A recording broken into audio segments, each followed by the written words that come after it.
अस्सलामुअलैकुम। आज मेरे बहनों भाइयों का क्या हाल है? उम्मीद है आप ठीक होंगे।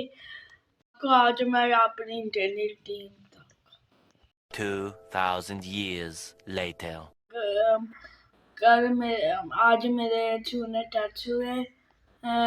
मैं घर थका हारा आया। मैं पहले मच्छर गया, फिर मच्छर आकर टीचर बनाने आ गई। फिर मैंने खाना खाया। गाइस घर ने देखा खाने ने छाग बना हुआ था। अभी मजा आएगा ना। 10 दिन यही पट्टी चढ़ने, 10 दिन अब यही चढ़ने हैं। पता नहीं कि किसने बाया था जब खाना नहीं काफी था।